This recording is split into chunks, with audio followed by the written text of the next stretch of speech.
করছিলাম না।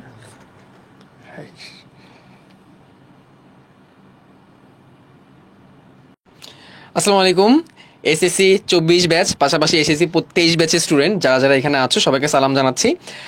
তোমরা এখানে দেখতে পাচ্ছ তোমাদের সকল ভাইয়ারা এখানে উপস্থিত আছে এবং তোমরা বুঝে গিয়েছো আসলে আমরা আমাদের যে পটেনশিয়াল মেডিকেলিয়ান ভর্তি পরীক্ষাটা হয়েছে সেই ভর্তি পরীক্ষার ফলাফল নিয়ে আমরা চলে এসেছি এখানে। অ্যান্ড যদি এই পটেনশিয়াল মেডিকেলিয়ানের লিগেসিটা তোমাদেরকে বলি, এটা আমরা বিগত কয়েক বছর ধরে নিয়ে আসছি। আমাদের এসএসসি সূচনা লগ্ন থেকে আমরা পটেনশিয়াল মেডিকেলিয়ান পরীক্ষাটা নিয়ে থাকি, পটেনশিয়াল বুয়েটিয়ান, পটেনশিয়াল ঢাবিয়ান পরীক্ষা নিয়ে থাকি। সো আমাদের এই বছর পটেনশিয়াল মেডিকেলিয়ান পরীক্ষায় আমাদের টোটাল পরীক্ষা দেওয়ার জন্য অ্যাটেম্প্ট হয়েছিল টোটাল 20,000 এবং আমাদের সাবমিশন টোটাল 16,000। যে সংখ্যাটা অসাধারণ, আমরা সবাই খুব খুশি। সো আমরা এই আজকের যে প্রোগ্রামটি, আজকের যে রেজাল্ট অ্যানাউন্সমেন্ট লাইভটি, এটাকে আমরা দুটো সেগমেন্টে ভাগ করেছি। প্রথম দিকে তোমাদের ভাইয়ারা কিছু ইনস্ট্রাকশন, টিপস বা তোমাদের কি করণীয় এগুলো নিয়ে কথাবার্তা বলবে এবং তারপরে আমরা আমাদের ফলাফলটা ঘোষণা করব। সো আমরা আর সময় নষ্ট করতে চাচ্ছি না, যেহেতু তোমাদের সামনে পরীক্ষা। সো আমরা প্রথমেই আমাদের সবার প্রিয় ডাক্তার তোফায়েল ভাইয়ের কাছে চলে যাচ্ছি। ডাক্তার তোফায়েল ভাইয়া, ভাইয়া ওদেরকে একটু ওভারঅল এই পরীক্ষা সম্পর্কে এবং ওদের করণীয় সম্পর্কে যদি একটু কথা বলতেন। আসসালামু আলাইকুম ছোট ভাই আপুরা, আশা করি তোমরা সবাই ভালো আছো, সুস্থ আছো। তোমাদের সবাইকে সবার অভিনন্দন জানাচ্ছি। পোটেনশিয়াল মেডিকেলিয়ানের ফলাফল যেমনই হোক, তোমরা সামনে এইচএসসি পরীক্ষা হাতে 25 দিনের মতো আছে। তোমরা যে এই সময় একটা পরীক্ষায় অংশ নিয়েছো, এইটাই সবচেয়ে বড় বিষয়। তোমরা এত কিছু মাথায় নিয়ে যে একটা পরীক্ষায় অংশ নিলা এবং 1 ঘন্টা পরীক্ষা দিলা। আমার মনে হয় আমি এইচএসসি পরীক্ষার আগে এরকম পরীক্ষা আমি নিজে অংশ নিতাম কিনা আমি নিশ্চিত না, যদিও আমাদের সময় সুযোগটা ছিল না। তবে তোমরা এটা অংশ নিয়েছো, এই জন্য তোমাদের সবাইকে অনেক অনেক অনেক অনেক শুভকামনা। এই পরীক্ষায় এইচএসসি 24-এর বাচ্চারা তো অংশ নিয়েছেই, কারণ এটা এইচএসসি 24-এর জন্য। কিন্তু এইচএসসি 23-এর যারা কিনা দ্বিতীয়বার আবার নিজের স্বপ্নটা পূরণ করার জন্য চেষ্টা করবা, তোমরাও অনেকজন অংশ নিয়েছো। এবং একই সাথে যারা এইচএসসি 26-এর বেশ কিছু প্রবল উৎসাহী ছোট ভাই বোন তোমরা অংশ নিয়েছো এবং এইচএসসি 25-এ তোমরা অসাধারণ কিছু ফলাফল করেছো, আমরা সেটা নিয়েও আজকে আলোচনা করব। তো এখানে সবাই আমরা দেখতে পাচ্ছি যে সবাই আমাদের সবার প্রিয় ডাক্তার অভিজিৎ দত্ত তুষারকে খুঁজছো। ও একটা সার্জারিতে ব্যস্ত আছে এই মুহূর্তে, সেই জন্য আমাদেরকে এই অপারেশনে সময় দিতে পারেনি। ঠিক আছে, সাইমুর তো এখন রেজাল্ট পায় নাই, তাই না? লাইভ রেজাল্ট কি পেয়েছে? না, এখনো রেজাল্ট পাই নাই। তো আমরা এই লাইভের রেজাল্ট ঘোষণা করতে করতে তোমরা কে কত পেয়েছো, তোমরা একদম মেডিকেল ভর্তি পরীক্ষায় যেইভাবে আমরা মূল ভর্তি পরীক্ষায় যেভাবে রেজাল্ট দেখা হয়, যেই ফরম্যাটে রেজাল্টটা দেখা হয়, আমরা এক্স্যাক্টলি সেই ফরম্যাটেই তোমাদের রেজাল্টটা পাবলিশ করব, যাতে তোমরা এই ফিলিংসটা পাও যে মূল ভর্তি পরীক্ষার একটা ফিলিংস তোমরা পাও। আর খুব গুরুত্বপূর্ণ কথা, এই পরীক্ষাটা কিন্তু তোমাকে জাস্ট তোমার একটু খালি প্রস্তুতির অবস্থানটা জানিয়ে দেওয়া, এইটা তো মূল ফলাফল না। তোমরাও জানো এখানে যে ফার্স্ট হয়েছে বা এখানে যে ফেল করেছে এই রেজাল্টটাই যে থাকবে এমন তো না। আমরা যখন পরীক্ষার ঘোষণা দিচ্ছিলাম তোমরা দেখেছো যে অনেকেই কমেন্ট করেছিল যে এই পরীক্ষায় ফেল করেছিলাম ভাইয়া, আমি এখন রাজশাহী মেডিকেলে। আবার অনেকে বলেছে যে ভাইয়া এই পরীক্ষা এততম হয়েছিলাম কিন্তু অল্পের জন্য আমার চান্স হয়নি। সবই সম্ভব। বাস্তবতা হলো যে আমাদের লক্ষ্য ছিল যে তোমাকে জাস্ট বুঝিয়ে দেওয়া যে এইরকম প্রতিযোগিতা হতে যাচ্ছে, এবং তোমাদেরকে এইটুকু বলতে পারি যে 20,000 স্টুডেন্ট এই পরীক্ষায় অংশ নিয়েছে। এটা বাংলাদেশের সবচেয়ে বড় এক্সাম ছিল। পোটেনশিয়াল মেডিকেলিয়ান টাইপের যতগুলো এক্সাম আছে, তুমি এখানে যে সিরিয়ালটা পাবা, নিজের যে পজিশনটা পাবা, এটার উপরে তোমাকে এখন কাজ করতে হবে। তুমি কতটুকু তোমার স্বপ্নটা কত উপরে তুমি দেখতে চাও, সেইটার উপরে তোমাকে কাজ করতে হবে। তো আমরা প্রত্যেকটা সাবজেক্ট ওয়াইজ আজকে কথা বলবো। ওভারঅল এক্সাম নিয়ে, ফলাফল নিয়ে তো কথা বলবোই, এবং পুরো লাইভ জুড়ে সবাই শেষ পর্যন্ত থাকবা। দারুণ সব ঘোষণা আছে। তো আমরা এক এক করে আসবো। আমি শুভ্রর কাছে ফিরে যাচ্ছি, আমরা সবার কথা এক এক করে শুনি। ধন্যবাদ তোফায়েল ভাইয়া, অনেক ধন্যবাদ। সো এবার আমরা দেখতে পাচ্ছি ফিজিক্স ডিপার্টমেন্ট আমাদের সাথে আছে। তো ফিজিক্স ডিপার্টমেন্টে আমরা কার কাছে যাব? আমরা এবার একটু মাশরুফ ভাইয়ের কাছে চলে যাই। ভাইয়া, আপনি যদি একটু ওদেরকে ফিজিক্স নিয়ে এবং ওভারঅল ওদের করণীয় কি এগুলো নিয়ে যদি একটু কথা বলতেন। হ্যাঁ, আসসালামু আলাইকুম সবাইকে। আশা করি সবাই ভালো আছো, সুস্থ আছো। তো এরকম একটা দারুণ পরীক্ষা হয়ে গেল। আমরা এটা তো সবাই বুঝতে পারছি যে এই পরীক্ষাটা থেকে তোমার আসলে একটা চেক পয়েন্ট হলো যে আসলে নিজের অবস্থানটা কোথায়। এবং অলরেডি নিশ্চয়ই বুঝতে পারছো, তোফায়েল ভাইও যেটা বললেন যে এটা তো আসলে ফাইনাল কোনো রেজাল্ট না। আমরা এখান থেকে আসলে একটা জিনিস বুঝতে পারি যে আমরা আমাদের কোন কোন বিষয়গুলা নিয়ে কাজ করতে হবে, আমাদের উইকনেসের জায়গাগুলা কোনগুলা।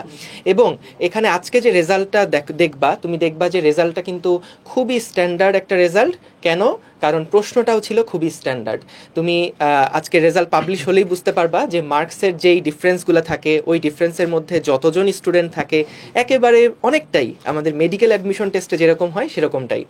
সো প্রশ্নগুলা খুবই স্ট্যান্ডার্ড ছিল। ফিজিক্সের প্রশ্ন বিশেষ করে বলবো, অন্যান্য ডিপার্টমেন্টের তো আমি দেখলে বুঝবো না, কিন্তু ফিজিক্সেরটা যতটুকু দেখছি বেশ স্ট্যান্ডার্ড প্রশ্ন ছিল। এবং যারা আসলে এই মেডিকেলের জন্য পড়াশোনা করেছো এতদিন, বিশেষ করে 23 ব্যাচ যারা আসো বা 24 ব্যাচের যারা একাডেমিক থেকেই টুকটাক মেডিকেলে ভর্তি হওয়ার ইচ্ছা, তোমাদের প্রশ্ন দেখলেই বুঝতে পারার কথা যে এই প্রশ্নের কোয়ালিটি কিন্তু খুবই স্ট্যান্ডার্ড ছিল, যেটা আমরা আমাদের যে একাডেমিক আমাদের যে মেডিকেলের ব্যাচটা সেখানেও কিন্তু আমরা একই স্ট্যান্ডার্ড ফলো করে পরীক্ষাগুলো নিচ্ছি। সো আমরা এটুকু মাথায় রেখো, যারা ভালো করেছো তাদের মধ্যে যাতে করে আত্মতুষ্টি না আসে, কোনো রকম এরকম না মনে হয় যে না আমি তো এত বড় একটা পরীক্ষায় অনেক ভালো করছি তাহলে আমার অবস্থা ভালোই আছে, আমি একটু ঢিলা দেই, এরকমটা যাতে কখনো মনে না হয়। এবং যারা রেজাল্ট খারাপ করেছো এটা নিয়ে একদমই মন খারাপ করার কিছু নেই, কারণ তোমার মূল যে প্রিপারেশন সেটার কিন্তু এখনো শুরুই হয়নি। এইচএসসি পরীক্ষা সামনে আছে, এইচএসসি পরীক্ষার জন্যই এখন সবাই পুরোদমে পড়াশোনা করবা। টেস্ট পেপার সলভ করা থেকে শুরু করে সবগুলো সাবজেক্টেই সমান প্রায়োরিটি দিও।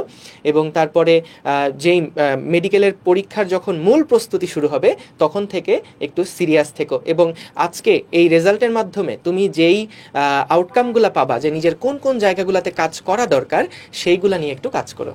সো এই ছিল। Thank you. ধন্যবাদ, ধন্যবাদ ভাইয়া। আমরা ফিজিক্স ডিপার্টমেন্টের কথা শুনলাম, তো এবার আমরা একটু কেমিস্ট্রি ডিপার্টমেন্টের কাছে চলে যাই। কেমিস্ট্রি ডিপার্টমেন্টে আমাদের নাজমুল সাকিব ভাইয়া আছে। নাজমুল সাকিব ভাইয়া, ভাইয়া কিন্তু তোমাদের প্রশ্ন করার ব্যাপারে কিন্তু খুবই কনসিয়াস ছিল, যাতে করে একটা স্ট্যান্ডার্ড কোশ্চেন ক্রিয়েট হয়, যাতে কোশ্চেনটা খুব কঠিনও মনে না হয়, খুব সহজও মনে না হয়, মেডিকেলের মতো মনে হয়। সো ভাইয়া আপনি যদি একটু বলতেন। কি অবস্থা সবার? আসলে হচ্ছে এইখানে আমরা যে কেমিস্ট্রির প্রশ্নটা করছিলাম এটা স্ট্যান্ডার্ড ছিল। এখন সবচেয়ে বড় কথা হচ্ছে এই প্রশ্ন নিয়েও আমি কথা বলবো না, আমি কথা বলবো হচ্ছে অনেকে হয়তো বা হচ্ছে ডিমোটিভেটেড হয়ে গেছে এক্সামটা দেওয়ার পরে, অনেকের প্রিপারেশন অনেক ভালো ছিল না। তোমরা হয়তো বা ভাবতেছো আমার ড্রিম হয়তো বা মেডিকেল ছিল, বাট আমি তো পরীক্ষাটা খারাপ দিয়ে ফেলছি সামহাও, সো এখন আমার কি হবে, আমার বুঝছে চান্স হবে না। সো ব্যাপারটা এমন না। আসলে আমরা প্রত্যেক বছরই দেখি, গত বছরের অনেক কমেন্ট দেখলে দেখবা যে গতবার আমি পটেনশিয়াল মেডিকেলিয়ানে চান্স পাই নাই, বাট হচ্ছে বা ফেল করছিলাম, এইবার আমি অমুক মেডিকেলে চান্স পেয়েছি। সো এরকম প্রত্যেক বছরের এক্সাম্পল, এই এক্সাম্পলের একটা পার্ট তুমিও হইতে পারো। সো তোমার প্রতি আমার যেটা আহ্বান থাকবে সেটা হচ্ছে তুমি এখন থেকে বোর্ডের জন্য যে পড়ালেখাগুলো করতেছো অনেক ভালোভাবে পড়তেছো এবং নিজের সর্বোচ্চ এফোর্টটা দাও, কারণ এইচএসসিতে A+টা খুবই জরুরি, কারণ এই মার্কটা তোমার হচ্ছে মেডিকেল অ্যাডমিশন টেস্টে অনেক বড় এফেক্ট ফেলবে।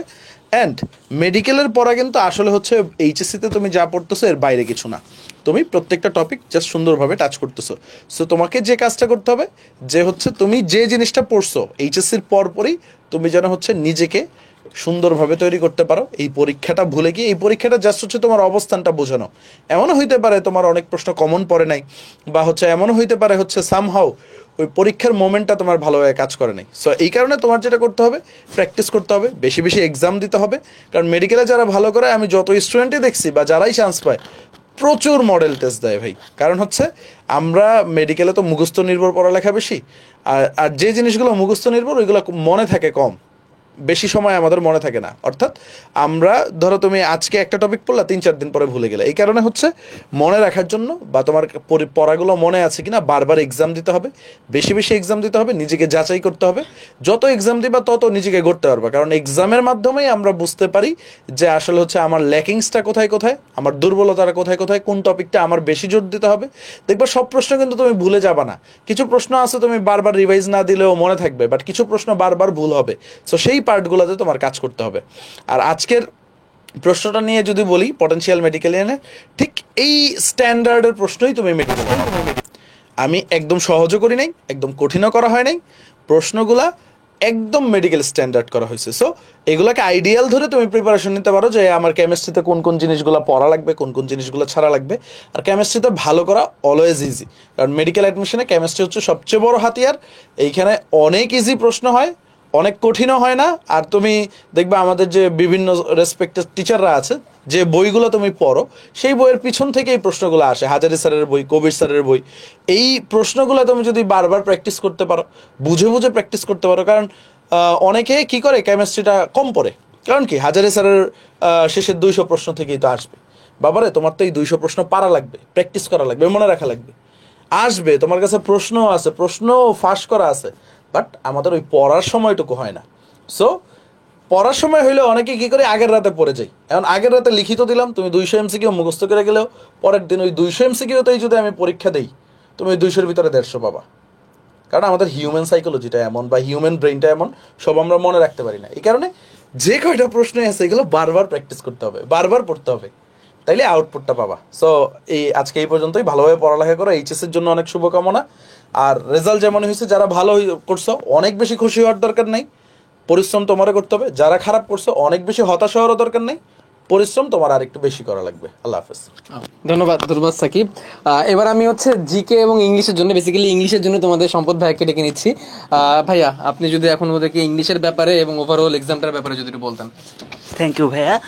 তো প্রথমেই তোমাদেরকে কংগ্রেচুলেট করি, এত বড় একটা এক্সামে অংশগ্রহণ করছো এইচএসসির আগে, এটা একটা বিরাট ব্যাপার। তো ইংরেজির ক্ষেত্রে যদি বলি, আমাদের কিন্তু একাডেমিক প্রিপারেশন আর অ্যাডমিশন প্রিপারেশনটা একটু ভিন্ন, সিলেবাসেও যেরকম একটু ভিন্নতা আছে, প্লাস আমাদের পড়ার অ্যাপ্রোচেও একটু ভিন্নতা আছে।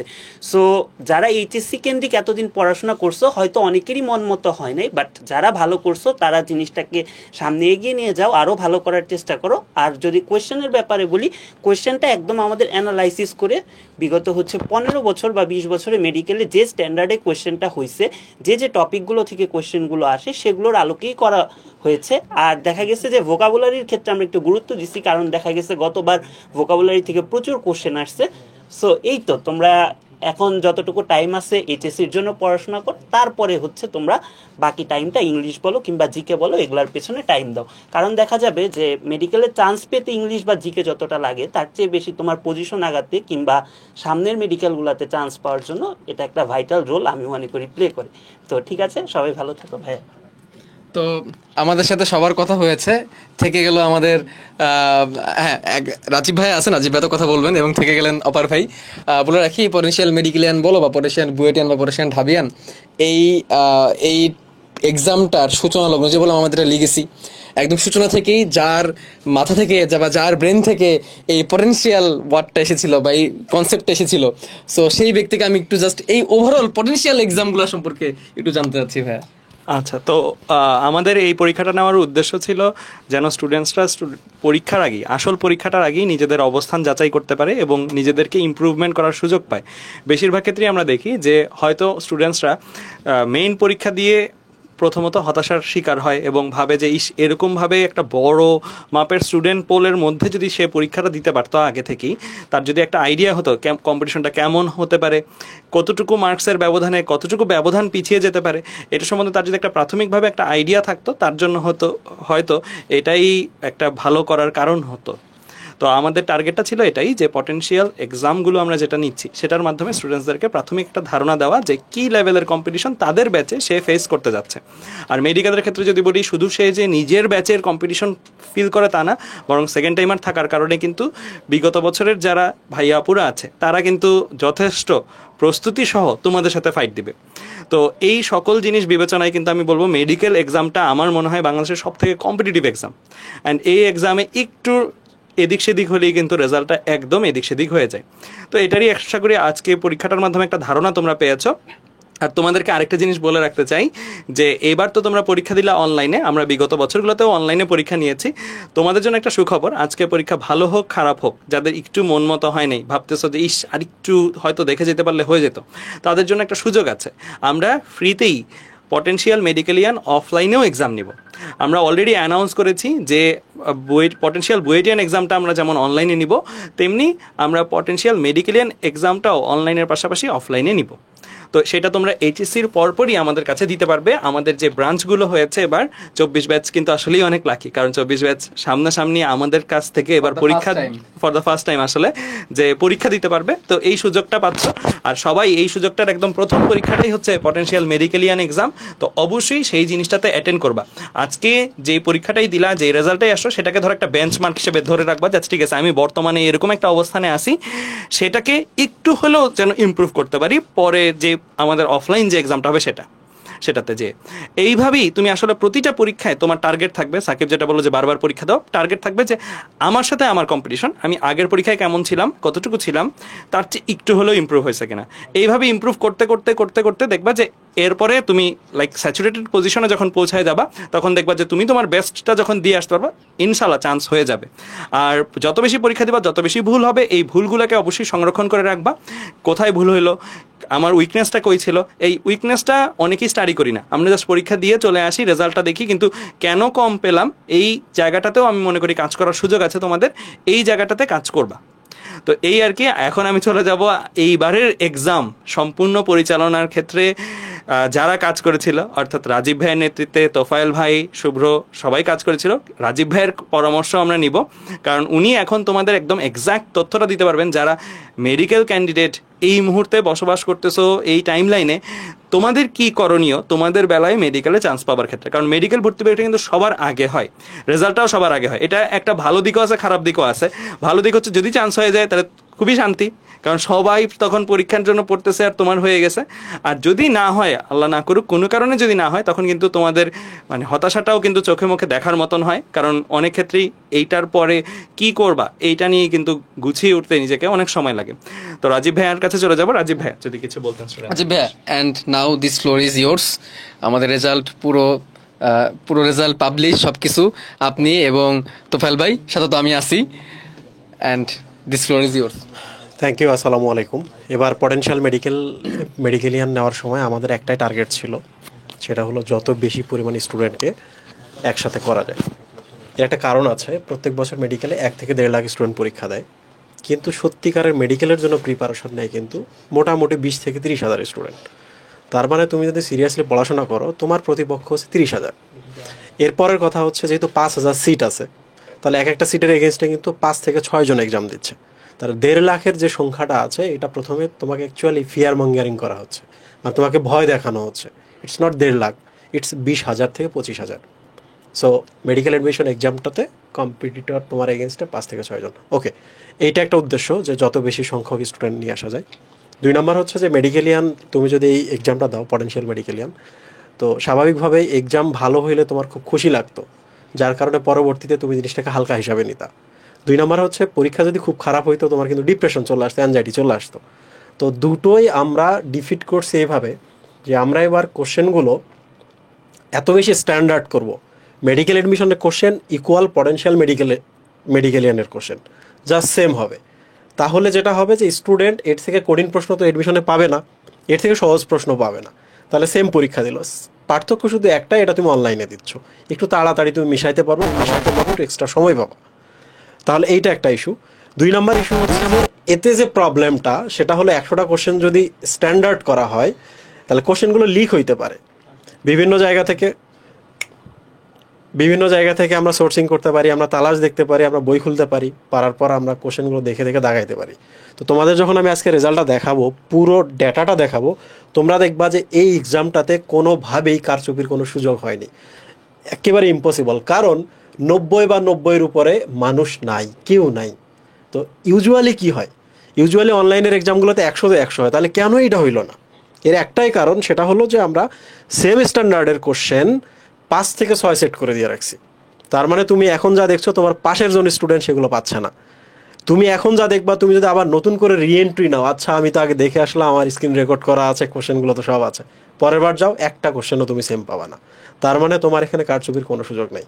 তো শেষের কথা যেটা, আমরা আসল টপিকে চলে যাব, সেটা হলো যে আজকে এই যে তুমি লাইভটা দেখতেছো, এই লাইভের পর থেকে মেডিকেল রিলেটেড সমস্ত কর্মকাণ্ড তোমার বন্ধ থাকবে। তোমার সামনে এইচএসসি পরীক্ষা, তুমি ইন্টেন্সিভলি ওখানে পড়াশোনা করবা, মাথা থেকে একদমই ছেড়ে ফেলবা।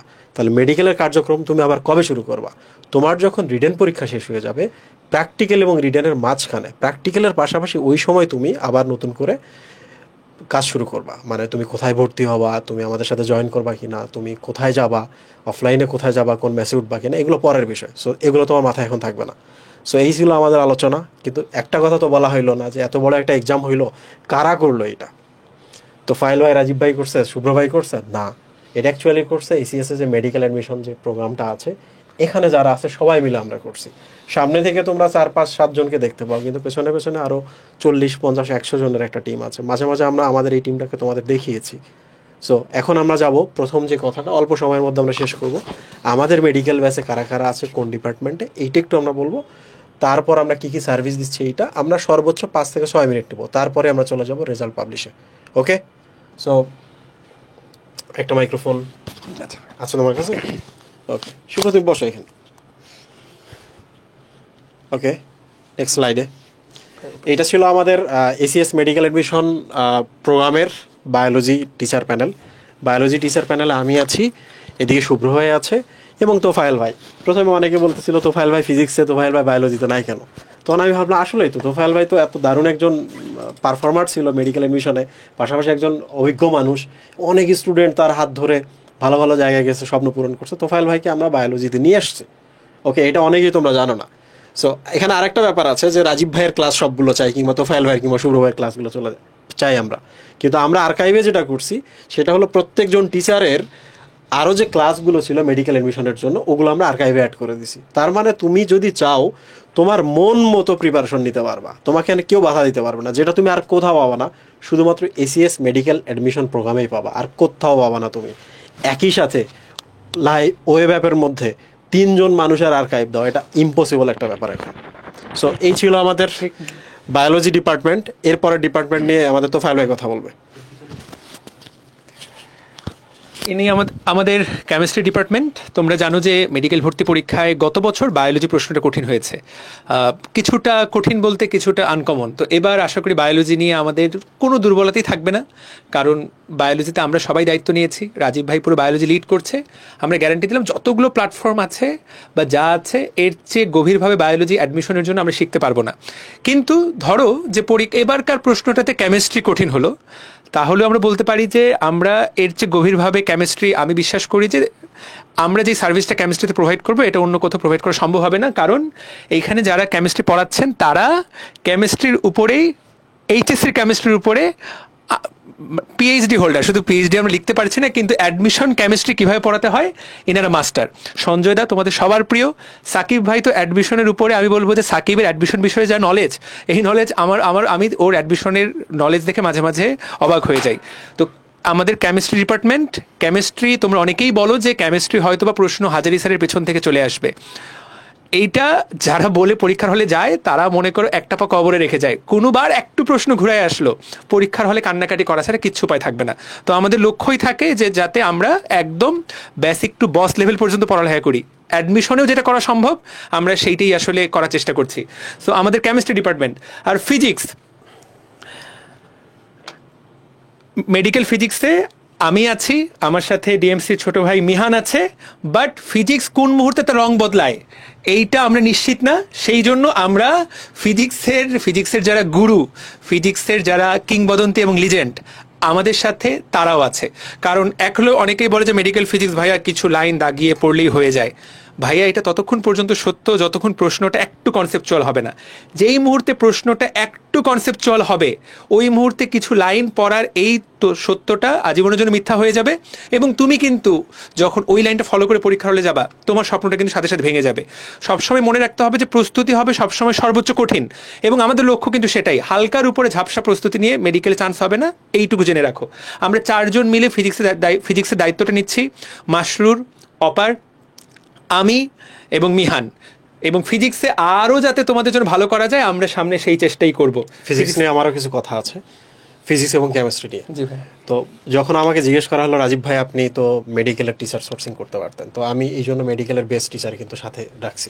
সো প্রত্যেকটা ডিপার্টমেন্টে কিন্তু মেডিকেলিয়ান আছে, ফিজিক্সেও আছে, কেমিস্ট্রিতে আছে। এরপর জিজ্ঞেস করা হলো তাহলে বাকিরা কেন? তো তখন একটা উত্তর, সেটা হলো যে বাংলাদেশে ফিজিক্সে কেমিস্ট্রিতে সবচেয়ে বেশি কন্টেন্ট কাদের কাছে আছে? যার কাছে কন্টেন্ট আছে সেই বস, বুঝতে পারছো, যে তোমাকে সার্ভ করতে পারবে। সো আমি দাঁড়াই গেলাম, আমি টপ করে ফেলছি, বা আমি কিছু একটা, আমি তোমাকে এখন ফিজিক্স পড়াবো কেমিস্ট্রি পড়াবো না, আমি তোমাকে কন্টেন্ট দিতে পারবো না। It's not so easy. আমি নিজে দীর্ঘদিন ধরে বায়োলজি পড়াই, আমি জীবনেও কিন্তু ফিজিক্স কিন্তু কেমিস্ট্রি বইয়ের মধ্যে থেকে কোনো টপিক স্টুডেন্টকে পড়াই না, কারণ আমি জানি বায়োলজিতে ম্যাক্সিমাম যদি দিতে চাই আমাকে সারাদিন এটার মধ্যে থাকতে হবে। সো আমি আজকে আসলাম, আইসা বললাম যে আমি তোমাকে ফিজিক্স বেস্ট পড়াবো, এটা পসিবল না, কোনোভাবে পসিবল না। আরেকটা সবসময় আমরা মাথায় রাখি, যেটা তুমি বললা, আমাদের প্রিপারেশন হবে হার্ড, পরীক্ষায় গিয়ে যেন আমাদের ফিল হয় আমরা খুব সহজে সব কিছু করতে পারতেছি, রাইট? সো ফিজিক্সে আমরা আমাদের এই কেমিস্ট্রি ফিজিক্স ডিপার্টমেন্টগুলো আমরা এইভাবেই ক্রিয়েট করছি যে তোমার যেন বেস্ট প্রিপারেশন হয়, কনসেপ্ট যেগুলো দরকার পড়তে পারে, কোনো কারণে অ্যাক্সিডেন্টলি আসতে পারে, সেগুলো যেন তুমি সামাল দিতে পারো। পরীক্ষার হলে গিয়ে আমাদের মেডিকেল ব্যাচের স্টুডেন্টরা পরীক্ষার হলে গিয়ে অন্য সবার থেকে আলাদা, সেটা তুমি যথাসময় টের পাবা। ওকে, শেষ। ওকে, আমাদের সাথে সম্পদ ভৌমিক আছে ইংলিশে। সম্পদ খুব দারুণ করতেছে। যখন সম্পদ আমাদের সাথে জয়েন করে তখন আমি থরলি তার কন্টেন্টের উপরে, তার কাজের উপরে, তার ডেপথের উপরে আমি রিসার্চ করা শুরু করলাম। দেন আমি সম্পদকে অনবোর্ড করি। সো ইংলিশে কোনো চিন্তাই নেই, বিশেষ কন্টেন্টগুলোর জন্য। পাশাপাশি আমাদের জিকেতে তৌহিদুজ্জামান খান আছে। আমি এটা বারবারই বলি যে ওর নাম অ্যাকচুয়ালি তৌহিদুজ্জামান খান লোদি, কারণ ইব্রাহিম লোদির বংশধর। সো ইতিহাস যার রক্তের মধ্যে, ইতিহাস যার ডিএনএর মধ্যে, তাকে যদি আমরা জিকে টিচার হিসাবে তোমার সামনে দিই তাহলে সে তোমাকে বেস্ট সার্ভ করতে পারবে। সো এই ছিল আমাদের ইংলিশ এবং জিকে। আমরা আমাদের আলোচনাগুলো কিন্তু শেষ করে ফেলছি। তো আমরা একটু মেডিকেল ব্যাচের 2-1টা ফিচার নিয়ে কথা বলি। আমাদের লাইভ ক্লাস হয়, আমাদের রেকর্ডেড ক্লাস হিসাবে তুমি এটা যে কোনো মোমেন্টে দেখে নিতে পারবা। লাইভ ক্লাসগুলো তুমি ফেসবুক গ্রুপেও পাবা, লাইভ ক্লাসগুলো তুমি ওয়েব অ্যাপের মধ্যে পাবা। এরপরে প্র্যাকটিস শিট। প্রত্যেকটা ক্লাসের পরে আমরা প্র্যাকটিস শিট দিই, শুধু প্র্যাকটিস শিট দিই তা না, ওই ক্লাসের আমরা স্লাইডটাও দিয়ে দিই। এবং আমরা কোশ্চেনগুলো কিন্তু 3 লেয়ারের মধ্যে দিই। সেটা হলো, একটা কম্পিটিটিভ এক্সাম হয়, এর আগে আমরা 100 মার্কের, যখন কম্পিটিটিভ এক্সামগুলো তোমাদের হয় তখন আমরা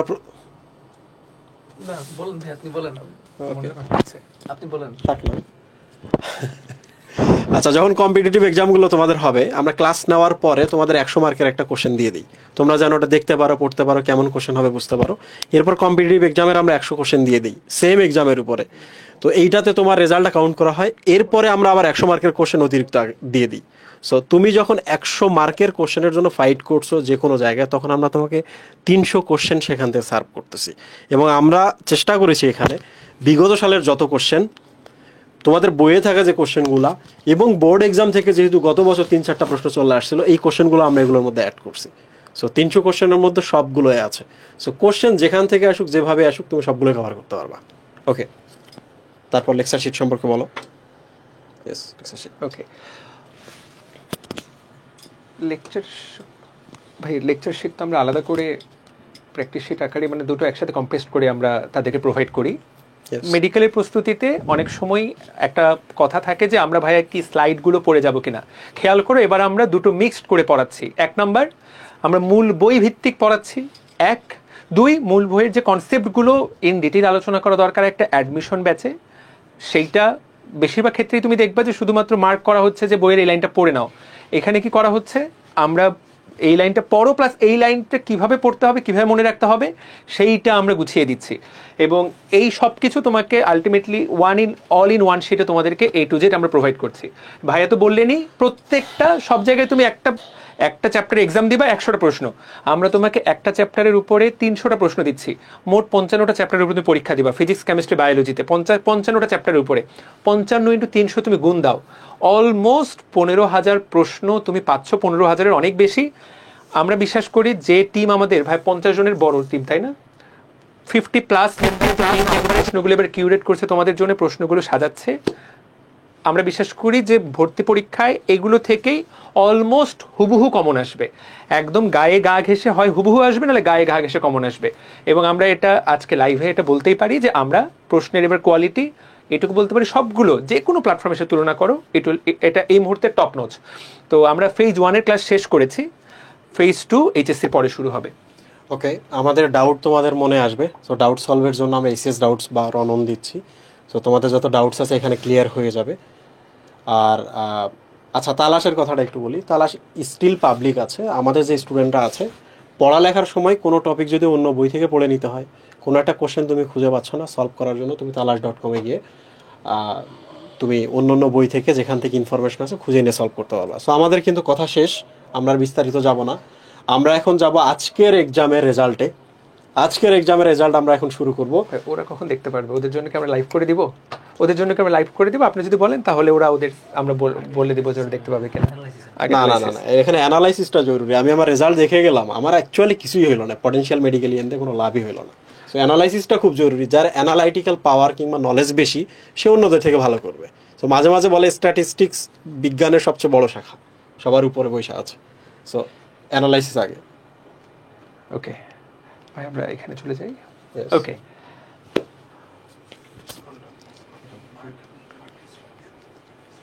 ঠিক আছে ভাই, এখান থেকে শুরু করি। Okay. তো এইটা আমাদের এসিএস পোটেনশিয়াল মেডিকেলিয়ানের ড্যাশবোর্ড। এইবার তোমরা প্রায় 20,097 জন আমাদের এই এক্সামে হিট করেছে। তাদের মধ্যে 300 জন এর মতো তারা এক্সাম হয়তো বা সাবমিট করে নাই। টোটাল 19,783 জন। তোমাদের মনে আছে রাজীব ভাই শুরুতে একটা কথা বলছিলেন যে মেডিকেল ভর্তি পরীক্ষা কিন্তু আলটিমেটলি যারা মেডিকেলের জন্য আসলে চেষ্টা করে সেই সংখ্যাটা সর্বোচ্চ 20,000 থেকে 30,000। তো আমরা এখানে যে রেজাল্টটা পাবো এটার মধ্যে তুমি তোমার যে অবস্থান সেটার একটা আইডিয়া পেয়ে যাবা এই মুহূর্তে এই প্রস্তুতিতে তোমার আসলে অবস্থান কোন জায়গায়। এইটা সত্যি আমার মনে হয় না যে এত জনের মধ্যে তুমি পরীক্ষা দিয়ে তোমার অবস্থান জানার আর কোন অপশন পাবা। মোটামুটি যারা মেডিকেলে পরীক্ষা দিবে তার 80% স্টুডেন্ট কিন্তু আমাদের এই জায়গায় আছে, আমরা পেয়ে গেছি অলরেডি। এরাই তোমার কিন্তু কম্পিটিটর। ওকে এটা দেখো ব্যাচ ওয়াইজ। তো এখানে যেহেতু তোমরা সবাই জানো যে মেডিকেল ভর্তি পরীক্ষায় ফার্স্ট টাইমার তো দিতেই পারে, সেকেন্ড টাইমারও দিতে পারে, এবং যেহেতু এটা পাবলিক এক্সাম আমরা কিন্তু 25 ব্যাচকে নিরুৎসাহিত করিনি যে তোমরা এক্সাম দিও না, কারণ অনেকেই এমনও আছে যে তারা 24-এর সাথে অ্যাডমিশন কোচিং করে ফেলে। অলরেডি আমাদের ভাই মেডিকেল ব্যাচে কিন্তু অনেকজন 25-এর যুক্ত আছে এবং ওরা রেগুলার ক্লাসে তারা কমেন্ট করে যে ভাইয়া 25-এর জন্য কিছু বলেন, 25-এর জন্য কিছু বলেন। তো তারাও অংশ নিয়েছে। তো এখানে 19,000 জনের মধ্যে 77%ই হলো 24 ব্যাচ, এবং 19,000 জনের মধ্যে অলমোস্ট 77% করলে আমরা দেখতে পাবো 15,000 জনের মতো। হিউজ নাম্বার, 15,000 জন 24 ব্যাচের। তুমি এর মধ্যে নিজের অবস্থান জানতে পারছো। 7% আছে সেকেন্ড টাইমার। সেকেন্ড টাইমার ভাইয়া 7%। তো সেকেন্ড টাইমারদের সংখ্যা সবগুলো ভার্সিটি প্রস্তুতি শেষ, তারা এখন আস্তে আস্তে শুরু করবে, এবং এখানে 15% প্রায় 25 ব্যাচের তারা অংশ নিয়েছে। এবং এটা ব্যাচ ওয়াইজ। আদার্স কারা? আদার্স ভাইয়া 26 ব্যাচের কিছু অতি উৎসাহী 26 ব্যাচ থাকতে পারে, তারা অংশ নিয়েছে, বা অনেকেই হয়তো ব্যাচের ওটা ভালো মতো পূরণ করে নাই, যে জন্য হয়তো আমরা পাচ্ছি না তাদেরকে। আচ্ছা আরেকটা বিষয় এই জায়গায় তোমরা একটু ভালো করে দেখো যে আমরা সবচেয়ে বেশি স্টুডেন্ট পাইছি কালার কি 35%। এটা ঢাকা বোর্ড থেকেই। এটা কি ঢাকা বোর্ড? হ্যাঁ ঢাকা বোর্ড থেকে। আমি যখন নিজে প্রিপারেশন নিতাম, ইন্টারমিডিয়েটে পড়াশোনা করতাম কিংবা মেডিকেলে প্রিপারেশন নিছি, তো তখন সব সময় কিন্তু আমাকে আমার ফ্রেন্ড বলতো যে আমাদের আলটিমেট ফাইট করতে হয় ঢাকার স্টুডেন্টের সাথে। এটা সত্য কথা, ঢাকায় অনেক বেশি ইনস্টিটিউশন আছে, কলেজের জন্য তো সবাই ঢাকায় চলেও আসে, সেজন্য এই কারণটাই। হ্যাঁ, সো ভালো স্টুডেন্টগুলো, ভালো রেজাল্ট করা স্টুডেন্টগুলো বেশিরভাগই এখানে থাকে। সো এর মানে এই না কিন্তু যে সবচেয়ে কম এখানে আছে মাদ্রাসা বোর্ডের স্টুডেন্ট এই জায়গায়, কিংবা এখানে সিলেট বোর্ড আছে, বরিশাল বোর্ড আছে, কিংবা যশোর বোর্ড আছে। টপ কিন্তু সব জায়গা থেকে চলে আসে। সো এইটা দেখে, এই স্ট্যাটিস্টিক্স দেখে আবার ভয় পাওয়া যাবে না, বুঝতে পারছো?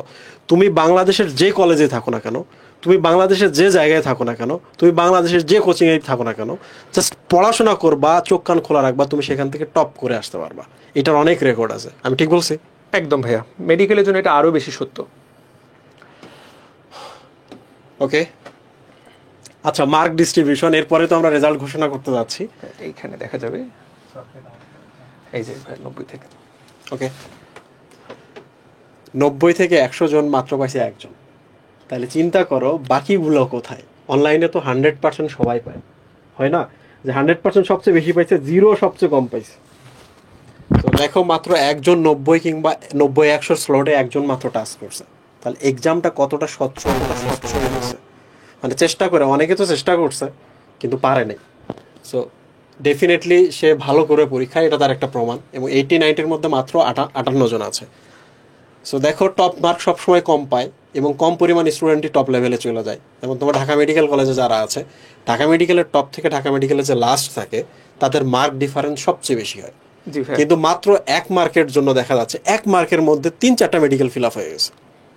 সো এই জায়গায় আমরা একটু মার্ক ডিফারেন্স পাচ্ছি। কিন্তু বাট তোমরা দেখো যে যত নিচে নামতেছে স্লটগুলোর মধ্যে কিন্তু বেশি স্টুডেন্ট। Okay please. তো আমরা মেডিকেল ভর্তি পরীক্ষায় কিন্তু একই ঘটনাই দেখা যায়। তুমি গত 10 বছরের রেজাল্ট অ্যানালাইসিস করো, দেখবা যে 90-এর উপরে হাতে গোনা, একদম তুমি হাতে গুনে বলে দিতে পারবে 1 জন 2 জন 3 জন 4 জন বা 5 জন, এর বেশি স্টুডেন্ট হয় না। আমরা এখানে একজন পেয়েছি। এটা আমাদের এই এক্সামটার প্রশ্নের কোয়ালিটি বলো বা আমাদের এক্সাম কোয়ালিটিকে নির্দেশ করে। কারণ ভাইয়া যেটা বললেন, ভাইয়ের একটা অসাধারণ টুল আছে তালাশ, এবং ভাইয়া বলছিলেন যে এবার ওটা সর্বোচ্চ লেভেলের ব্যবহারকারী একদিনে গেছে। তোমরা অনেকে হয়তো বা চেষ্টা করেছো, বাট আমরা চেষ্টা করছি যে এক্সামটাকে ফেয়ার করার, এবং যে প্রথমবার মনে করে তুমি ঢুকলা, তারপর তুমি ভাবলা যে এই সবগুলো প্রশ্ন আমি দেখে নিলাম, তাহলে সে ঢুকে আমি আবার এক্সাম দিব, কিন্তু তুমি ওই প্রথম কাউন্টটাই আমরা কালেক্ট করেছি। তুমি আবার এক্সাম দিতে পারো, বাট প্রথমটাই কাউন্ট হয়েছে, রাইট? প্রথমবার যে তুমি ঢুকেছিলা, ওই যে তুমি মনে করো 20 বা 25 পেয়েছো, ওই 20 বা 25 তোমার রেজাল্ট জায়গায় দেখাচ্ছে। তো আলটিমেটলি এইখানে যে ফলাফলটা, এখানে আমরা ধরতে পারি যে ভাইয়া এখানে আমি কোন অবস্থায় থাকলে আমি নিজেকে সেফ মনে করব। তো যে 90 থেকে 100-র মধ্যে আছো, সে তো আমরা তাকে বলতে পারি যে মার্ক টোটাল সেফ, তার প্রস্তুতি অবশ্যই ভালো। 80 থেকে 90 58 জন, 70 থেকে 80 307 জন, 60 থেকে 70 856 জন। যদিও মেডিকেল ভর্তি পরীক্ষায় এই যে 60 থেকে 70 856 জন, এই জায়গায় দেখবে যে মেডিকেল ভর্তি পরীক্ষায় 3000 জন আছে, 3000 জন। আমাদের এখানে 856 জন, কিন্তু কারণ তোমরা এখনো টোটাল প্রিপেয়ার্ড না, তোমরা এখন অ্যাডমিশনের জন্য পড়ো নাই, প্লাস সামনে এইচএসসি তে তোমরা ফোকাস করছো। বাট মেডিকেলে চান্স পেতে ভাই আমাদেরকে কত পেতে হবে? আমাদের কাটমার্ক ধরে রাখতে হবে যে আমাকে 70 পেতে হবে, দ্যাটস দ্য টার্গেট। 70-এর নিচে পেলে তুই মেডিকেল ভর্তি পরীক্ষায় চান্স পাচ্ছ না। বাট ভাইয়া এই পরীক্ষায় আমি কখন মনে করবো যে এই পরীক্ষায় ভাইয়া আমি তো পড়ে পরীক্ষা দেইনি, আমরা ঘোষণাও খুব এমন না যে আমরা অনেক আগে ঘোষণা দিয়েছি 3 মাস আগে যে আমরা এই দিন পরীক্ষা নিব, আমরাও মোটামুটি কম শর্ট ডিউরেশনই ঘোষণা দিয়েছি। তোমরা অনেকেই, বেশিরভাগই 90% স্টুডেন্টই ধরে নিচ্ছি যে তোমরা কম প্রিপারেশনে পরীক্ষা দিয়েছো। তো ভাইয়া আমি কত পেলে নিজেকে সেফ বলে মনে করব?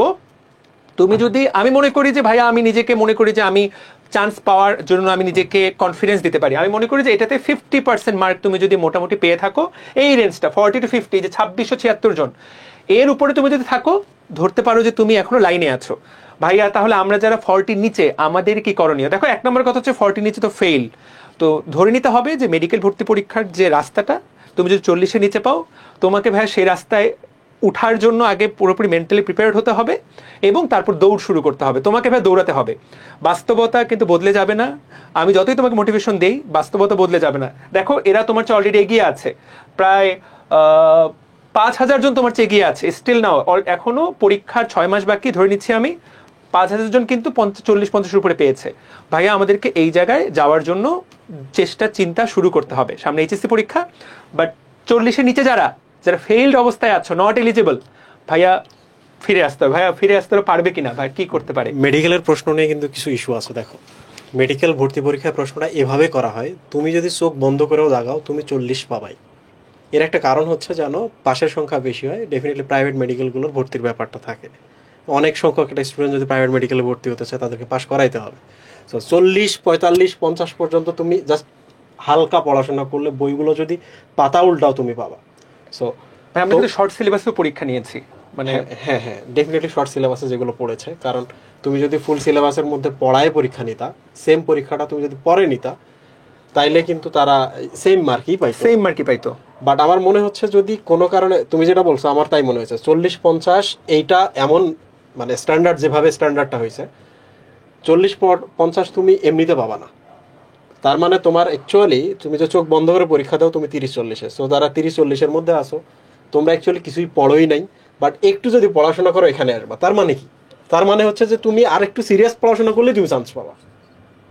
ওকে, সো যারা এই যে উপরে আছো, আমি বলবো তোমরা এটা ধরে রাখো। তোমরা যদি এই যে 60-70-র মধ্যে থাকো, তুমি যদি এইটাই ধরে রাখো এবং এডমিশনের সময় ভালো করে পড়াশোনা করো, তুমি ডেফিনেটলি টপে চলে আসবা, এবং তুমি দেখবা, আমরা এই রেকর্ডগুলো কিন্তু রাখি, এই যে এখানকার রেকর্ডগুলো 300 থেকে ধরা যাক 400-500 জনের, তুমি দেখবা ঢাকা মেডিকেল কলেজে এই যে 250-300 জন স্টুডেন্টের মধ্যে এই জায়গায় 40 থেকে 50 জন স্টুডেন্ট আছে। বুঝতে পারছো? সো এইটা যারা পাইছে তারা টপ করবে। তোমরা যারা এখানে আছো, একটু পড়াশোনা করলে এইটাতে আসতে পারবা। তোমরা যারা এখানে আছো, একটু সিরিয়াসলি পড়াশোনা করলে তোমরা এখানে চলে আসতে পারবা। সো আমাদের কথা শেষ। আমাদের কি আর কোনো কথা আছে এই জায়গায়? ভাই, রেজাল্ট আমরা দেখাবো যে কে আলটিমেটলি কারা সবচেয়ে ভালো করেছে। সবচেয়ে ভালো করার আগে 25কে আমরা একটু বলে ফেলি, তাই না ভাই? 25-এর অনেকে পরীক্ষা দিয়েছে। তো 25 ব্যাচের এখানে অনেক উৎসাহী 25 ব্যাচের অনেকজন পরীক্ষা দিয়েছে।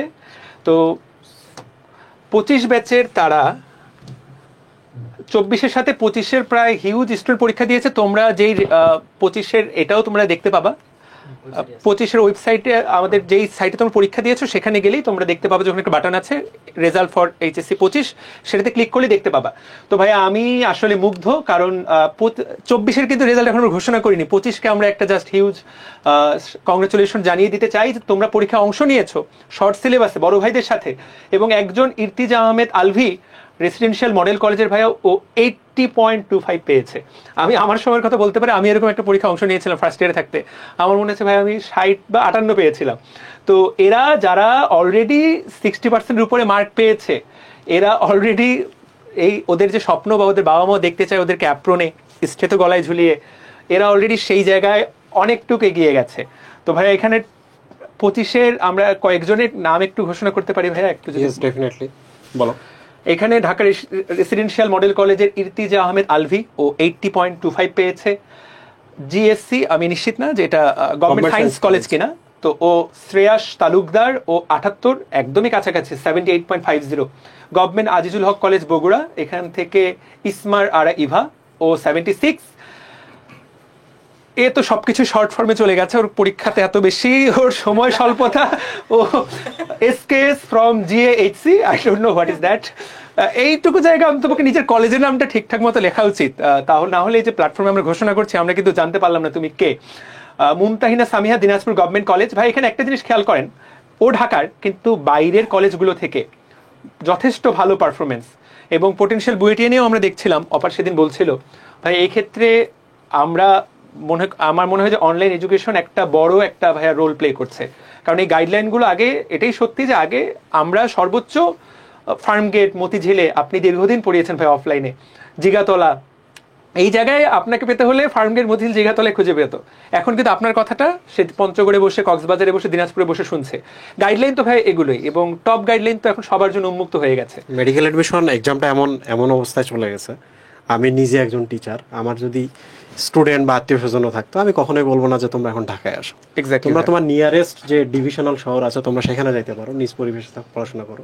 এবং গতকালকেও আমি আমার স্টুডেন্টদের এটা জানাইছি। সো আরেকটা জিনিস একটু খেয়াল করো না, যে বেশিরভাগ কলেজ কিন্তু মেডিকেলে যারা আসে সেম কলেজগুলোর নাম কিন্তু এখানে আছে, ঢাকা কলেজ, ডিআরএমসি, তারপর Notre Dame college, Ananda Mohan college, can't public college, ISKCON college, new government degree college, এখান থেকে কিন্তু মেডিকেলের সিটগুলো সবগুলো ফিল আপ হয়ে যায়। সো তোমরা যারা এখানে লিস্টে আছো, তোমরা মোটামুটি এটা ধরে রাখতে পারো যে এই যে এখানে যে 100 জন স্টুডেন্ট বা সেরা যে স্টুডেন্টগুলো আছে, মোটামুটি 40-45-এর উপরে যারা আছে, তুমি যদি এটা লিখেও রাখো, স্ক্রিনশট নিয়েও রাখো, দেখবা এরা নেক্সট ইয়ারে মেডিকেল এডমিশনে দেখবা চান্স পেয়ে গেছে, এবং এরা দেখবা অনেকে টপ করে ফেলছে। সো আমরা জাস্ট আমরা মেইন রেজাল্টে যাব। তো একটা কুইজ চলে গেল, প্রথম 10 আচ্ছা আচ্ছা আচ্ছা, 10 জনের নামটা নেই, নাহলে ওরা মন খারাপ করবে। জাস্ট আমরা 10 জনের নামটা ঘোষণা করে দিচ্ছি। Rudranil, Kazi Azimuddin college Gazipur, Adib Al Mukshid Prithu, new government Rajshahi, Tanvir Ahmed, cantonment public school, Asir Intesar Rafi, Anandamohan college, এবং Sabiha Islam, BCSS government college. আমরা টপ 10 নাম ঘোষণা করলাম, বাকিদের নাম ঘোষণা করলাম না, তোর মন খারাপ করো না। 25 ব্যাচ তোমাদের জন্য আমি ব্যক্তিগতভাবে তোমাদের জন্য হাততালি দিচ্ছি। আচ্ছা ভাইয়া, যেটার জন্য ওদের সবার অপেক্ষা 24 ব্যাচ এবং 23 ব্যাচ থেকে কারা ভালো করেছে। আচ্ছা আমরা জানিয়ে রাখি যে 23 ব্যাচে যেহেতু তোমরা সেকেন্ড টাইম অংশ নিবে, আমরা কিন্তু 5 মার্ক মাইনাস করেছি তোমরা যারা সেকেন্ড টাইমার চুজ করেছো অপশন হিসেবে। ওকে, তো আমরা ফলাফলে চলে যাচ্ছি। ফলাফলে ভাই টপ 10 দিয়ে শুরু করি। না নিচ থেকে তো ভাই সময় লেগে যায়। ওকে টপ 100 থেকে করছে ওরা। টপ 100 থেকে বলতে মানে উল্টা পাশ থেকে টপ 10 এখানে আছে, উপর থেকে স্লাইড, উপর থেকে। ওটা এখানে তুমি শুধু নামগুলো বলতে পারো। 100টা বলার সময় হয় ভাই? হ্যাঁ পসিবল। ঠিক আছে, আমি 2 মিনিট লাগবে, আড়াই মিনিট লাগবে। আমি হেল্প করি। হ্যাঁ প্লিজ। অনেকক্ষণ পর আমি আসি, কারণ এরা টপ 100 এ চলে আসছে, তোমরা তাহলে টপ আমাদের তো 100 এ বলা আসছো, তোমাদেরকে কোনোভাবে মনে কষ্ট দেওয়া যাবে না, কারণ তোমরা টপ 100 এ আসছো, তোমাদের মধ্যে অনেকেই দেখা যাবে যে মেইন পরীক্ষায় টপ 100 এর মধ্যে থাকবা। সো তোমাদের নামগুলো আমি শেষের দিক থেকে পড়ে যাচ্ছি। এখানে 91 থেকে আছে, তার মানে আরো আগে কিছু আছে। না নিচে। আচ্ছা নিচ থেকে আছে। আচ্ছা, মাহমুদা খাতুন অর্পিতা, মমিউনেসা গভর্নমেন্ট মহিলা কলেজ, রাইসা, তোমরা এটা হচ্ছে 100 থেকে আমি উপর দিকে যাচ্ছি আর কি, মানে একের দিকে যাচ্ছি। Raisa Kushtia government college, Samiha Sultana new government degree college Rajshahi, Mahin নবী হিমেল মাহিম নবী হিমেল GCS কলেজ, আমি শুধু নামগুলো পড়ি, ঠিক আছে, আমি শুধু নামগুলো পড়ি। Racer 96, MD Tanvirul Hasan 95, SN Raihan 94, 93 তম হয়েছে আব্দুল্লাহ আল তামিম, 92 হয়েছে আয়েশা আক্তার নিশাত, 91 সাফওয়ানুর রহমান। আমরা এবার 90 থেকে চলে যাচ্ছে। 90 হচ্ছে সাদমান আহমেদ, 89 সিদ্রাতুল সাইমুন, 88 ফাহিম মুনতাসির, 87 ইয়ামিন হাসান, 86 সাদমান সাকিব অর্ণব, 85 তাসমিয়া আফরা, 84 মেহজাবিন, 83 মাহিম নূর, 82 সাদিয়া জাহান রিতাজ, 81 SM ফাহাদ। আমি যদি কারো নামের প্রোনাউন্সিয়েশন ভুল করি আমি আগে থেকে একটু ক্ষমা চেয়ে নিচ্ছি যদি কারো নামের প্রোনাউন্সিয়েশনে ভুল হয়ে যায়। আমরা পরের নামগুলো দেখছি। আমরা দেখছি 80 হয়েছে ইসরার জাসিয়া অর্পিতা, 79 MD। ওরা স্ক্রিনশট নিচ্ছে, একটু জায়গা দাও না, সাইড থেকে বলো। আচ্ছা 70, আচ্ছা আমার একটু জুম করতে পারি? না না, আচ্ছা জুম না করলে চলবে। 79 হয়েছে মুহতাসিম হোসেন নাহিন, 78 হচ্ছে নাভিদ জামান, 77 হয়েছে আতিয়া রহমান তানহা, 76 হয়েছে অর্পিতা রয় অথই, আই থিঙ্ক অথই হবে প্রোনাউন্সিয়েশন, 75 হয়েছে আসাদুল্লাহ গালিব, 74 হয়েছে ইমতিয়াজ মোহাম্মদ, 73 হয়েছে রাইজুনুল্লাহ রিয়াদ, 72 রিজওয়ানুল্লাহ রিয়াদ, 72 হচ্ছে রিদান বিন ওবাইদ, 71 হচ্ছে বিপুল। আমরা আরো এগিয়ে যাচ্ছি। আমরা এবার হ্যাঁ আমরা 70-তে পাচ্ছি ইবনুল আবিদ ইরাম, 69 ইস্তিয়াক আহমেদ রুহিন, 68 মাহমুদুল হাসান মুকুল, 67 MD বায়েজিদ বুস্তামি চিশতি, 66 ফাতেমা জামান, 65 সিয়াম আব্দুল্লাহ, 64 জান্নাতুল ফেরদৌস, 63 মুহাইমিনুল ইসলাম, 62 রাইসা সরকার, 61 যারা তোমাদের নাম যাদের পাঠ করা হচ্ছে তারা এই পাঠটুকু চাইলে কি করে রাখতে পারো, স্ক্রিনে রেকর্ড করে রাখতে পারছো, তোমার নামটা এখানে পড়া হয়েছে। হ্যাঁ, এবং তোমাদের সবগুলো রেকর্ডের মধ্যে শুভ্র ভাইয়া থেকে যাবে। তোমাদের একটা স্মৃতি হিসেবে থাকবে, ওটা আমি, তোমাদের সব ভাইই থাকতেছে। আচ্ছা আমরা আগাই। 50-তে থাকছে কাজী সোহাইব হাসান, 59 কেমনে হয় এটা 69 হবে, আচ্ছা 60 হবে কি, হ্যাঁ 60 ছিল, 60 থেকে 60 হবে এটা। 59 সুমাইয়া, 58 হচ্ছে MD তাজুল ইসলাম, 57 এ হচ্ছে দেবব্রত দত্ত, 56 এ হচ্ছে শাহরিয়ার হোসেন সীমান্ত, 55 ওমর ফারুক, 54 শাহিদ ইকবাল, 53 আফসানা লতা, 52 ইশতিয়াক আহমেদ, 51 MD ফেরদৌস হাসান নকিব। আমরা এবার 40 নাম্বারে চলে যাব। একটা বাটন আছে, শোনো, ওই রাইট বাটনটা দিলেই সব চলে আসবে। আমরা এর আগেরটা ভাইয়া হ্যাঁ এখান থেকে রাইট। আমরা 50 এ দেখছি তাজরিয়ান তাহসিন। আমরা 49 এ দেখছি বারিরা মাহমুদ ইলমা। 48 এ আছে তাসমিয়া আক্তার প্রাপ্য। 47 এ পাচ্ছি আমরা তাবাসসুম মুস্তারিকে। 46 এ আছে নুসরাত জাহান জেবা। 45 মিফতাহুল জান্নাত ঝিনুক। 44 উদ্দিতা সাহা। 43 NZ প্রবাল। 42 তানভীরুল ইসলাম। 41 অনিন্দ সাহা। 40 তে আমরা পাচ্ছি সৌরভ।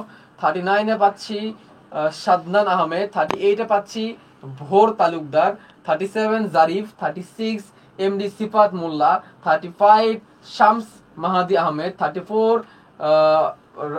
34 রাউজাতুল জান্নাত নাজিয়া। 33 সুমাইয়া তাবাসসুম রাত্রি। 32 MD শাহরিয়ার রহমান সাইদ। 31 সাবিত সাফওয়ান রিধি। এবার আমরা 20-এর কাতারে চলে যাচ্ছি, 20-এর ঘরে 20 থেকে 11 পর্যন্ত তোফায়েল ভাইয়া। ওকে, আমরা টপ 30-তে চলে আসলাম। 30 সেলভি বিশ্বাস।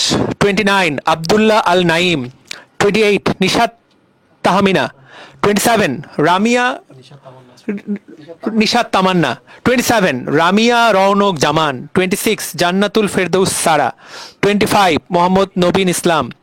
24 অর্পিতা রয় অথই কি দুবার সাবমিট করেছে সামহাও, অথয়ের নাম দুবার দেখা যাচ্ছে। আচ্ছা যাই হোক, 23 এমডি সামিউন আহাদ, 22 সানজিদা ইসলাম সাদিয়া, 21 শিকুয়া তানজিম, 20 টপ 20-তে আমরা সৌমিক মণ্ডল 20তম, 19তম বাঁধন সাহা, 18তম শিপন পাল, 17তম বিনতুর্য রহমান, বাপরে বাপ কঠিন নাম, 16 জয় দত্ত, অভির ছোট ভাই নাকি অভি দত্তের ছোট ভাই, ও জয়া ছোট বোন, সরি জয়া দত্ত, 15 নাহিদা বিনতে নবী, 14তম মোহাম্মদ রেজানুর রহমান, 13 মুক্তা কুমার সরকার, 12 মোহাম্মদ রাফসান রহমান, 11 মিফতাহুল জান্নাত চৌধুরী শ্রেয়া। এই নামটা বলার জন্য আমাকে আলাদা করে পুরস্কার দেওয়া উচিত, এত বড় নাম। টপ 10 ঘোষণা করবে আমাদের সবার প্রিয় রাজীব ভাই। রাজীব ভাই সব তো এখন সবাই জেনে গেছে। Okay. আমরা আসলে এখানে সবারটাই দেখতে পাচ্ছি।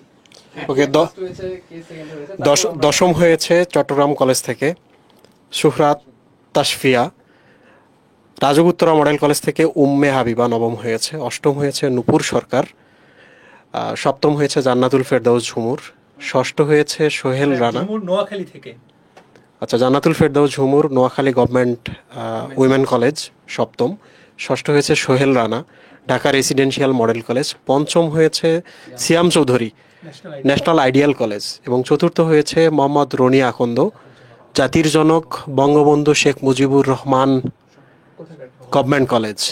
ওকে, চতুর্থ হয়েছে রনি আকন্দ এবং আমাদের টপ 3-তে, টপ 10-এর মধ্যে টপ 3-তে থার্ড হয়েছে Tafhim Zaman Rajshahi government city college, second হয়েছে Niloy collectorate school college Rangpur, আমার এলাকা থেকে, তোমারও এলাকা থেকে, এবং প্রথম হয়েছে Mohammad Limon Hossain Saint Joseph secondary school. আচ্ছা, এখানে একটা দারুণ ব্যাপার আছে। সেন্ট জোসেফ স্কুলের আমি গত তাদের নির্বাচনী পরীক্ষার প্রশ্ন সলভ করতেছিলাম। আমি হার্ডেস্ট কোশ্চেন 4-5টা কলেজ থেকে দেখি। তো নটরডেম কলেজ ঢাকা থেকে সবচেয়ে বেশি কঠিন দেখি হচ্ছে সেন্ট জোসেফ নটরডেম থেকে। তো ডেফিনেটলি সে বায়োলজিতে ভালো করছে, কিন্তু বাকিগুলোতে ভালো করছে। এবং প্রথম সে যে হয়েছে সে কিন্তু একা মাত্র 90 টাচ করছে, 90-র যে লাইনটা আছে ক্রস করতে পারছে, এছাড়া কেউ 90 ক্রস করতে পারেনি। সো তোমরা বুঝতে পারতেছো এখানে কোনো ডিজনেস্টির সুযোগ ছিল না, এখানে কোনো কিছুরই সুযোগ ছিল না। এক্সাম একেবারে ফেয়ার হয়েছে। তোমরা সবাইকে কংগ্রাচুলেট করতে পারো, যারা এখানে ভালো করছে তোমরা তাদেরকে আরেকটু ইন্সপিরেশন দাও, ওরা যেন সামনে আরো ভালো করতে পারে। রেজাল্ট ওরে দেখতে পারবে কোথা থেকে, শুরু একটু বলে দাও। আচ্ছা, তোমরা চাইলে রেজাল্ট দেখতে পাবে, এটা কমেন্টে তোমাদেরকে লিংক দিয়ে দেওয়া হচ্ছে এবং লাইভ শেষে এটা ডেসক্রিপশনেও তোমাদেরকে, হ্যাঁ, তো অর্থাৎ তুমি যে এক্সাম সাইটে পরীক্ষা দিচ্ছ ওইটাই তোমার এখন লিডার বোর্ড হিসেবে তুমি পাবা, অর্থাৎ যে এক্সাম দিয়েছিলা। সো এখানে এরকম একটা অপশন আসবে, এখানে তুমি তোমার নাম এবং কলেজ দিয়ে তুমি নিজে থেকে তোমার নিজের রেজাল্ট বের করে নিতে পারবা। বাট আমরা আসলে সবগুলো রেজাল্ট একসাথে দেখে নিতে চাচ্ছি। আমরা লিডার বোর্ডে চলে যাবো, লিডার বোর্ডে গেলে আমরা সবগুলো রেজাল্ট একসাথে পেয়ে যাবো এবং রেজাল্টটা এসেছে কিন্তু একদম পুরোপুরি মেডিকেল এডমিশন টেস্টের রেজাল্টের যে প্যাটার্নটা আসে সেভাবে আমরা এটাকে তৈরি করার চেষ্টা করেছি, বিগত কয়েক বছর ধরে আমরা এভাবেই করছি। তো প্রথম হয়েছে আমরা দেখতে পাচ্ছি Limon Hossain Saint Joseph secondary school. আমরা তার মার্কটা দেখে আসি সে আসলে কত মার্ক পেয়েছে। সো দেখো মেডিকেল এডমিশন টেস্টের রেজাল্ট কিন্তু কিছুটা এই প্যাটার্নই আসে। সো স্টুডেন্টের নেম হচ্ছে লিমন হোসেন, তার পরীক্ষায় স্কোর ছিল 90.75 এবং he is the only one person who got the number 90+ পাওয়া মাত্র কিন্তু একজন স্টুডেন্ট আমরা দেখতে পাচ্ছি। তার মেরিট পজিশন 1 এবং স্ট্যাটাস হচ্ছে এলিজিবল। এবং এই জায়গায় তুমি যখন আসল মেডিকেল ভর্তি পরীক্ষা, এমবিবিএস পরীক্ষা বা বিডিএস পরীক্ষা দিবা, তখন এই জায়গায় তোমার কলেজের নাম্বার লেখা থাকবে, কলেজের নাম্বার লেখা থাকবে Dhaka medical college, allotted Dhaka medical college. Okay, so আমরা এবার একটু দেখে নিই যে নিলয়, আমরা প্রথম কয়েকজনের একটু মার্কটা দেখে নিই। নিলয়ের রেজাল্ট একটু দেখে আসি। নিলয় সে হচ্ছে 87.5 এবং সে কিন্তু হয়েছে কত, সেকেন্ড হয়েছে। এরপর আমরা দেখি একটু তাফহিম জামান, তোমাদের কিন্তু অলরেডি পজিশন জানিয়ে দেওয়া হচ্ছে, তোমাদের মার্কগুলো এখন দেখছি আমরা। তোমার মার্ক হচ্ছে 86.75, তোমরা বুঝতে পারছো? ওকে, ঠিক আছে, জাস্ট হচ্ছে এক নম্বরের একটা ডিফারেন্স। এরপর দেখি চতুর্থ রনি আকন্দ, চতুর্থ কত পেয়েছে 86.5, তো মানে সেম নাম্বার পেয়ে কিন্তু জাস্ট একটা পজিশন কিন্তু কি হয়ে যাচ্ছে। আমি পঞ্চমকে দেখতে চাই, পঞ্চম হয়েছিলাম। আচ্ছা, তোমাদের তোফাইল ভাইয়ের জন্য আমি এখন পঞ্চমটা বের করছি। ভাইয়ার 5 হচ্ছে ভাইয়ার লাকি নাম্বার। তো সিয়াম চৌধুরী 86.25, জাস্ট 0.25 এর ডিফারেন্সের কারণে কিন্তু পজিশন চেঞ্জ হয়ে গেছে। শেষ করি আমরা তো এই হচ্ছে তোমাদের রেজাল্ট। তো তোমরা চাইলে এখান থেকে রেজাল্ট নিজেরা দেখে নিতে পারবা। সো ভাইয়া আপনারা এখন শেষ ওদের কাছে লাস্ট মেসেজটা দিয়ে দেন। আমাদের এই পটেনশিয়াল মেডিকেল রেজাল্টের আমরা সমাপ্তি ঘোষণা অলরেডি করে ফেলেছি। ভাই এখন আপনারা সমাপ্তি সম্ভাষণটা দিয়ে দেন। ওকে, তো ফেলবো। তো আমরা তোমাদের এই মুহূর্তে আমার পক্ষ থেকে বড় ভাই হিসেবে তোমাদের জন্য একটাই পরামর্শ থাকবে, সেটা হলো 25 দিন পরে এইচএসসি পরীক্ষা। Just focus on that. এই সময় তুমি এইচএসসির জন্য যা পড়বা, আমি তোমাকে বলবো এই সময় পড়াটা জাস্ট পরীক্ষা রাতের জন্য না, পড়াটা জাস্ট এখন ভালো করে পড়ো। এই পড়াটাই কিন্তু আলটিমেটলি অ্যাডমিশনে কাজে লাগবে। আমি যদি তোমাকে 5টা বায়োলজির এইচএসসির প্রশ্ন আর 5টা মেডিকেলের প্রশ্ন দিয়ে বসাই দিই, তুমি কিন্তু পার্থক্যই করতে পারবা না যে কোনটা মেডিকেলে আসছে, কোনটা এইচএসসিতে আসছে বা কোনটা ঢাকা ভার্সিটিতে আসছে। দিন শেষে সবগুলো প্রশ্নই বই থেকে হবে। তুমি এখন যা পড়বা, শর্ট সিলেবাস যতটুকু পড়বা, এইটা এমন ভাবে পড়ে ফেলো যাতে এইচএসসির পরে তুমি শর্টের বাইরের চ্যাপ্টারগুলোতে যথাযথ সময় দিতে পারো, প্লাস জিকে ইংলিশে সেই সময়টা দিতে পারো, এবং শর্টের গুলো জাস্ট প্র্যাকটিস করতে পারো। আমি তোমাকে এইটাতে বলবো, আপাতত এই পরীক্ষায় কি হয়েছে এইটাকে একটা, যদি শোক আহত হও তাহলে শোককে শক্তিতে পরিণত করে এইচএসসি তে সবাইকে দেখায় দাও, তুমি যাতে গোল্ডেন এ প্লাস পাও। একটাই লক্ষ্য হবে, মেডিকেল ভর্তি পরীক্ষায় যাওয়ার আগে যাতে তোমার পকেটে 200 নাম্বার থাকে, 200-তে 200 থাকে, এবং সেই 200 গোল্ডেন এ প্লাস অর্জন করে তুমি 200 অর্জন করে ঢোকো। আমি তোমাকে আপাতত এই একটা কথাই বলবো, যারা ভালো করেছো ফোকাস অন দ্য এইচএসসি, যারা ভালো করনি ফোকাস অন দ্য এইচএসসি। আগামী 1 মাস, আগামী 2 মাস সম্পূর্ণ এইচএসসির উপরে ফোকাস করো ইনশাআল্লাহ। না, আমি আরেকটু কথা বলবো। তোমাদের রেজাল্ট আমরা যেগুলো অ্যানাউন্স করছিলাম, এগুলো বেশিরভাগ ক্ষেত্রে তোমরা দেখেছো প্রথম টপ টেকে যারা ছিল তারা ফার্স্ট টাইমের হিসেবে ছিল, আর সেকেন্ড টাইমের ক্ষেত্রে কি হচ্ছে খেয়াল করো। এখানে মেরিট পজিশন 16তমতে জয়া দত্ত, সে কিন্তু মেরিট পজিশন 16, কিন্তু তার মার্কটা দেখো 89। Maybe this is the second, যে সেকেন্ড হয়েছে। আমরা আবার যদি একটু সময় নিয়ে আমরা যদি সেকেন্ডে যদি একটু চলে যাই, সেকেন্ডের যে মার্ক ছিল সেটা ছিল 87.5, কিন্তু 16তম যে হয়েছে জয়া, 16তমর নাম্বার কিন্তু 89, তাহলে হিসাবে কিন্তু তার মার্ক কিন্তু সেকেন্ডের ইকুইভ্যালেন্ট। কিন্তু সেকেন্ড টাইমার হওয়ার কারণে আমাদের যে পরীক্ষা নেওয়া হচ্ছে সেই অ্যাপ সিস্টেম এমনভাবে ডেভেলপ করা ছিল যে সেকেন্ড টাইমার অর্থাৎ যে এইচএসসি 23 ব্যাচ, তার কিন্তু অটোমেটিক 5 নাম্বার কিন্তু মাইনাস হয়ে গেছে, এবং এখানে মেরিট স্কোর কিন্তু 84। সো টেস্ট করে মেরিট স্কোর ডিফারেন্সটা এটাই, তোমার টেস্ট করে লেখা থাকবে তুমি যে 100 নম্বরের পরীক্ষা দিয়েছিলে সেখানে তোমার স্কোর কত, আর মেরিট স্কোরে বেসিক্যালি তোমার এএসএসসি এবং এইচএসসি জিপিএ কে কাউন্ট করে তোমার আসল পরীক্ষার রেজাল্ট দেখাবে। সেখানে আমরা 5 নাম্বার মাইনাস করেছি কারণ সে সেকেন্ড টাইমার। আমরা যদি 23তম রেজাল্টটা যদি একটু দেখে আসি, 23তম রেজাল্ট হচ্ছে এমডি সামিউন আহাদ, তার নাম্বার কিন্তু ছিল 87.5, অর্থাৎ যে থার্ড হয়েছে তার ইকুইভ্যালেন্ট নাম্বার কিন্তু সে পেয়েছে, কিন্তু তার পজিশন 23, এখানে তার 5 নাম্বার মাইনাস গিয়েছে। এবং আমরা লাস্ট আরেকটা রেজাল্ট দেখবো, সেটা হচ্ছে 32তম এমডি শাহরিয়ার রহমান সাইদ, তার নাম্বার হচ্ছে 86.25। এটাও কিন্তু আসলে থার্ড ইকুইভ্যালেন্ট নাম্বার, বাট ওই যে 5 নাম্বার মাইনাস গিয়েছে সেকেন্ড টাইমারের জন্য, এবং তার পজিশন 32। বাট 5 নাম্বার মাইনাস গিয়ে পজিশন কম হয়েছে, সেটা কিন্তু আসলে নেগেটিভ ব্যাপার না। পজিটিভ ব্যাপার এটাই যে অনেকে মনে করে সেকেন্ড টাইমার হয়ে নাকি ভালো মার্ক পাওয়া যায় না, এটা কিন্তু প্রমাণ করেছে সেকেন্ড টাইমার হয়েও কিন্তু ঢাকা মেডিকেল ইকুইভ্যালেন্ট নাম্বার কিন্তু তোলা যায়। সো ঢাকা মেডিকেলে চান্স পাওয়ার মতো নাম্বার এটা, যদি সবকিছু ঠিকঠাক থাকে এভাবে তুমি যদি পরীক্ষা দিয়ে আসতে পারো ভাইয়া, তোমার ঢাকা মেডিকেল চান্স কেউ আটকাতে পারবে না ইনশাআল্লাহ। সো ভাইয়া আমরা এবার মনে হয় শেষ করতে পারি। ভাইয়া এখন লাস্ট মেসেজটা আপনি সবার উদ্দেশ্যে। কমন থ্যাংক ইউ সবাইকে, তোমরা এটাতে অংশ নিছো। তোমরা যত বেশি অংশ নিছো, আমরা বাকিদের সুযোগ পাইছি যে সারা বাংলাদেশে তার অবস্থান কত, এটা যেন সে একটু বুঝতে পারে। তোমাদের আমরা এই ফিলিংটা দেওয়ার জন্য এই এক্সামটার আয়োজন করেছিলাম।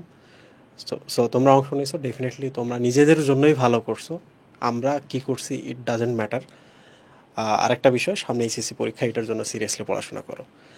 আর যদি কোনো ধরনের ডিসিশন নাও, সামনে এইচএসসির পরে তোমরা কি করবা, এইচএসসি চলাকালীন সময় কোচিংয়ে ভর্তি হবা কিনা, নিজ শহর ত্যাগ করবা কিনা, ঢাকামুখী হবা কিনা, এই ধরনের বিষয়গুলো খুবই সেন্সিটিভ ইস্যু। তোমার লাইফে বিশাল একটা পরিবর্তন নিয়ে আসতে পারে, তোমার স্বপ্নভঙ্গের কারণ হইতে পারে।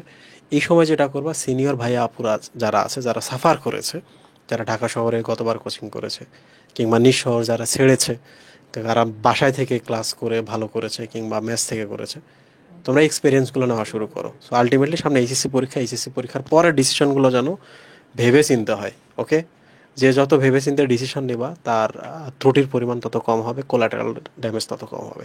থ্যাংক ইউ সবাইকে। আজকের মতো আমাদের এখানে সমাপ্তি। তোমরা আমাদের জন্য দোয়া করো। সামনে এইচএসসি পরীক্ষা শেষের দিকে আমরা তোমাদের জন্য আবার সরব হব, আরও অনেক বেশি কাজ করবো, তোমাদের বিভিন্ন ইভেন্টে তোমাদের কানেক্টেড রাখবো। অনলাইন পটেনশিয়াল মেডিকেল যে আমরা এক্সামটা নিলাম, আমরা এইটার একটা অফলাইন ভার্সন নিব, যেটা বলে গেছে আমরা এই অনলাইনের যে পটেনশিয়াল মেডিকেল নিলাম, এটা কিন্তু আমরা একটা অফলাইন ভার্সন নেব। তোমরা নিজেরা যেহেতু ভোট দিছো যে ভাইয়া এইচএসসির পরে নেন, তাহলে আমরা এইচএসসির পরে নিব। বাট তোমাদের যখন এইচএসসি রিটেনটা শেষ হবে তখন আমরা ফর্মটা দিয়ে দিব। প্র্যাকটিক্যালের সময় ফর্মটা ফিল আপ করবা, আমাদের এসিভের যে ব্রাঞ্চগুলো আছে সারা বাংলাদেশে, সেই জায়গাগুলো এক্সাম নেবা।